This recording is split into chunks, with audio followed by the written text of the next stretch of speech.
এটা তো আমাদের তৃণমূলের পক্ষ থেকে এদিনও দেখেছেন, দিল্লিতে আমাদের মুখ্যমন্ত্রী এবং অভিষেক বন্দ্যোপাধ্যায়, আমাদের দলের সর্বভারতীয় সম্পাদক অভিষেক বন্দ্যোপাধ্যায়, তারা ওখানে গেছেন বিভিন্ন মানুষকে নিয়ে যারা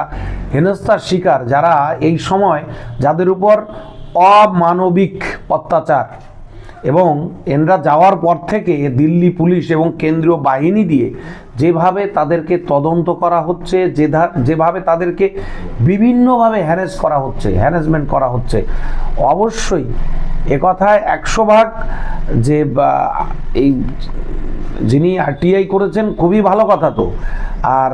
আমাদের দলের পক্ষ থেকে তো আমরা নিরপেক্ষ সবসময় দাবি করছি, এখনও আমরা চাইছি যদি নিরপেক্ষ নাগরিকত্ব দেওয়ার ইচ্ছা থাকে তো নিরপেক্ষতা রেখে দিক।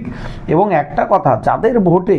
দীর্ঘদিন ধরে সরকার এখানে গঠন হয়েছে, কেন্দ্রীয় সরকার হোক, রাজ্য সরকার হোক, সমস্ত স্তরের সরকার, তাদেরকে এতদিন পরে যদি অবৈধ বলা হয়, এর থেকে মানুষ এতেই বুঝতে পারছে আর এর যোগ্য জবাব এই 26-এর নির্বাচনে দেবে, যাতে আগামীতে এই ধরনের মানসিকতা